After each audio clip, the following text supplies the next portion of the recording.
Bonjour chers internautes de IGFM. Nous avons le plaisir de recevoir aujourd'hui pour votre émission 13 minutes pour convaincre Monsieur Théodore Chérif Monteil, tête de liste de l'Union citoyenne Buntu Agir pour servir le Sénégal. Bonjour Monsieur Monteil.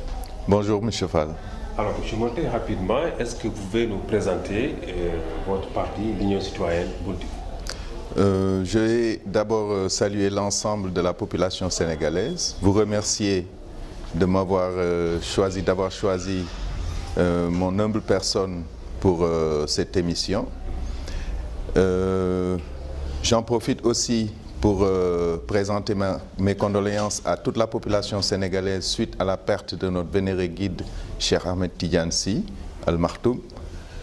Je m'en vais vous présenter Union citoyenne Buntu Bi. Union citoyenne Buntu Bi est un parti politique qui est né le 10 février 2007 suite à une série de réflexions que de jeunes cadres sénégalais ont eu à mener.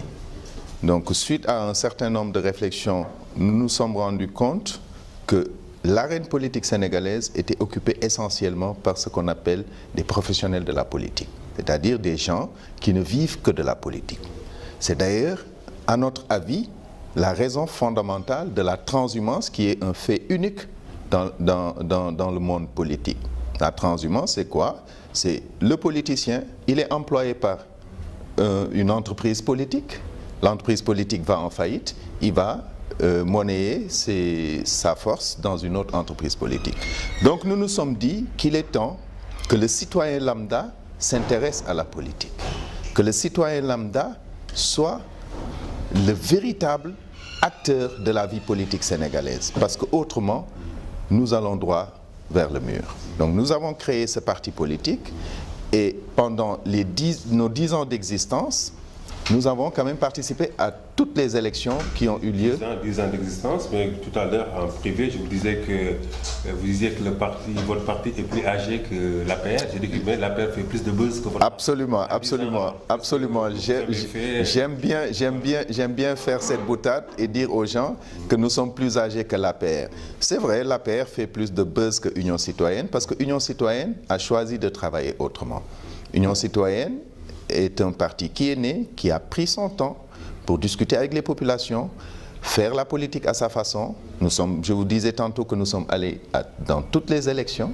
En 2007, nous sommes allés aux législatives en alliance avec le Djofdjel de Talla Sylla. En 2009, nous sommes allés aux élections locales et je le dis ici et maintenant, le maire qui est sorti pour la commune de Kanel en 2009 a été élu sur une liste Union citoyenne Buntu Bi. Donc nous ne... Vous me rappelez le nom de ce maire? Monsieur Daf. Okay. Donc malheureusement, il avait transhumé lui aussi, il est parti après au PDS. Donc Union citoyenne Buntu Bi est un parti qui offre aux citoyens sénégalais la possibilité de participer à la vie politique. Nous ne demandons pas aux citoyens d'être des militants du parti Union citoyenne. Nous demandons aux citoyens d'être des citoyens actifs, de reprendre entre leurs mains ce qui leur appartient, c'est-à-dire la souveraineté, le pouvoir. Un citoyen, ce n'est pas quelqu'un qui va juste, le jour du vote, jeter sa carte dans l'urne. Un citoyen, c'est quelqu'un qui participe à toutes les choses qui se passent dans la vie de la cité. Les associations, les syndicats, les mouvements de jeunes, les cérémonies. Un citoyen doit être quelqu'un de présent. Quelqu'un de présent, c'est quelqu'un qui peut voter, mais qui peut et doit aussi faire acte de candidature. Un citoyen doit participer à votre parti. Est-ce qu'il y a des actions citoyennes concrètes auxquelles vous participez de façon régulière? Absolument. Nous sommes très actifs. Le parti est très actif sur la totalité de la vie publique aujourd'hui. Nous avons animé des conférences sur le PSE. Je rappelle ici que nous sommes un parti de la mouvance présidentielle, membre fondateur de Macky 2012 et membre de Benno Bokk Yakaar. Donc notre président a eu à animer une dizaine de conférences un peu partout dans le pays pour parler du PSE, pour expliquer aux citoyens ce que c'était le PSE. Ça c'est un.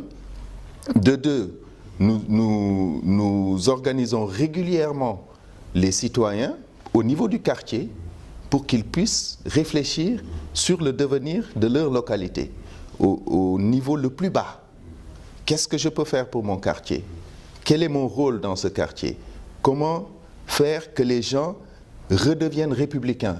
Comment faire pour que les gens respectent l'institution?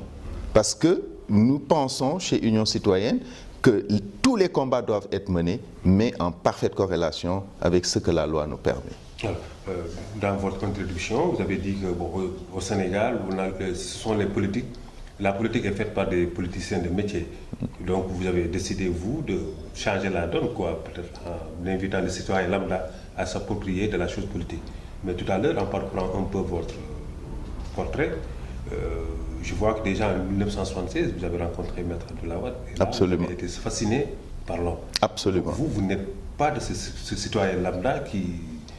En fait, quand je vous dis que le citoyen ne doit pas laisser la politique aux politiciens professionnels, c'est exactement ça. Depuis 1976, je suis acteur dans la vie politique, sans être un politicien professionnel. En 1976, j'étais au lycée Blaise Diagne, élève, et je m'intéressais à la politique. Je discutais politique, et j'étais élève.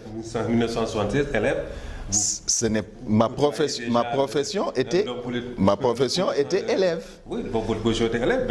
Ma profession était élève. La structuration des mouvements politiques, ça commence à la base. Absolument, absolument. Mais aujourd'hui, vous voyez des ministres qui n'ont jamais exercé aucun métier. Vous voyez des députés qui n'ont jamais exercé aucun métier. Moi, je suis chimiste de formation, cadre dans une entreprise industrielle et reconnu par mes pairs. Je suis tous les jours dans mon bureau en train de travailler et en fin de journée, je m'occupe de politique. Donc vous consacrez peu de temps à la politique, alors que si on connaît un peu les problèmes je consacre beaucoup de temps à la politique. Non, mais si vous dites que toute la journée... Absolument. Je consacre beaucoup de temps à la politique parce que justement, justement mon travail fait partie justement de ce qui fait avancer ce pays. Parce que si je ne travaille pas, je ne pourrai pas payer des impôts qui vont payer des députés qui aujourd'hui, eux, ne payent pas d'impôts. Comprenez? Mon travail fait partie de la vie politique. Je dois travailler. C'est pour ça, vous voyez, le bleu de Union Citoyenne, c'est le bleu de chauffe. Nous croyons chez Union Citoyenne, nous croyons au travail. Nous avons mis le bleu de chauffe qui est la tenue de l'ouvrier parce que nous pensons que c'est à force de bras que l'homme y arrive. Si on ne travaille pas, on n'a pas de revenus. Quand on n'a pas de revenus, on est pauvre. Quand on est pauvre, on ne réfléchit pas. Aujourd'hui, au Sénégal, on a deux types d'individus. Vous avez ceux qui gagnent leur argent honnêtement en travaillant et ceux qui vont essayer de s'enrichir par la politique. Alors, nous ne faisons pas ça chez Union Citoyenne. J'espère que vous avez fait un maillage du territoire national et que pour les législatives... Absolument. Aujourd'hui, nous sommes présents dans les 53 départements que compte la carte politique du Sénégal. Les 45 qui sont au local et les 8 qui sont au niveau de la diaspora. Nous avons des représentants partout. Nous communiquons avec eux en permanence et je pense que le 30 juillet 2017, Union Citoyenne ouvrira une parenthèse dans les législatures sénégalaises qui jusque-là ont été pas mal médiocres. Alors, quels seront vos arguments de campagne pour changer la donne? Nos arguments de campagne sont inscrits autour d'un triptyque. Je représente, je légifère, je contrôle. Je représente parce que pendant la campagne, j'aime pas le mot régalien. Le mot régalien vient de roi. Dans une république, il n'y a pas de roi. Et justement, ce mot, on devrait le bannir de notre vocabulaire. Les gens disent le président a les pouvoirs régaliens. C'est faux. Étymologiquement, non, ce n'est pas juridique. Juridique, cela veut dire même quand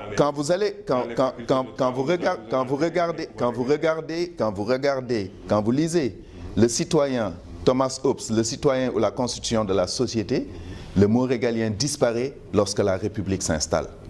Il n'y a pas de régalien dans une république. Parce que dans la république, seul le peuple est souverain. Et nul n'a le droit, à lui seul, de s'arroger le pouvoir, de dire que le pouvoir m'appartient. Vous légiférez et vous contrôlez. Absolument. Ceux qui sont là, ils ne le font pas? Non. Ah oui. Non, ceux qui sont là, ils applaudissent leur parti. Je suis désolé. On a des députés de Benno Bokk Yakaar, on a des députés d'autres partis, on n'a pas de députés du peuple sénégalais. Et pourtant, il y a un député qui dit qu'il est le député du peuple. Heureusement que nul ne peut s'arroger lui-même un droit. Personne ne l'a appelé député du peuple, il s'est auto-appelé député du peuple. Peut-être il sait pourquoi il le fait. Alors, l'actualité brûlante reste dominée par l'affaire de la crise d'avance de la mairie de Dakar qui a valu à son maire, Khalifa Sall, d'être placé sous mandat de dépôt. Voilà. Commentaire? Bon, je commenterai d'abord le mandat de dépôt. Pour moi, le mandat de dépôt au Sénégal est trop simple et trop rapide. Le mandat de dépôt est quand même une coercition extrême. Il y a d'autres façons de faire. Maintenant, est-ce que c'est légitime ou pas? Je n'en sais absolument rien. Ce que je sais, c'est que les histoires de caisses d'avance, de caisses noires, de fonds politiques doivent disparaître dans ce pays. Il n'est pas normal, dans un pays qui se dit pauvre, que des gens puissent, sur la base des impôts des citoyens, extraire une partie et dire je vais en user et en abuser comme je veux sans le justifier. Et c'est en légiférant qu'on l'enlèvera. Ça, c'est une réflexion qu'il faut faire au niveau de l'Assemblée nationale et dire pourquoi l'argent du citoyen sénégalais devrait être utilisé sans apporter de justificatif. Maintenant, ce qui se passe dans l'affaire Khalifa Sall, moi je ne peux pas vraiment le commenter. Je le déplore. Je déplore le mandat de dépôt. Pour moi, une simple mise en examen ou un contrôle judiciaire aurait suffi. Mais bon, c'est la loi. Comme dit le latin, dure est la loi, mais ça reste la loi parce que les textes disent que quand il s'agit de détournement de deniers publics, le mandat de dépôt s'impose tout de suite. Maintenant, ce qui se passe dans le cabinet d'un juge, moi je n'en suis pas informé. Je pense que ça suivra son cours et la vérité éclatera pour tous les Sénégalais. Alors, le président Macky Sall vient de faire 5 ans au pouvoir. Aujourd'hui, si vous aviez un bilan? Un bilan à faire sur les 5 ans de Macky Sall, c'est le passage tout simple d'un taux de croissance inférieur à 2% à un taux de croissance supérieur à 6% aujourd'hui. Les gens disent très souvent que le taux de croissance ne se mange pas, mais sans taux de croissance, on ne mange pas aussi. Donc, je pense que la couverture maladie aujourd'hui est passée à quasiment 40% au Sénégal, c'était à 20%. Les bourses familiales, même minimes, représentent quelque chose pour les gens qui le reçoivent. Les gens qui pendant un mois ne peuvent pas avoir un billet de 500 francs, s'ils peuvent quand même avoir 25 000 francs, c'est un peu plus. Il y a des choses à parfaire.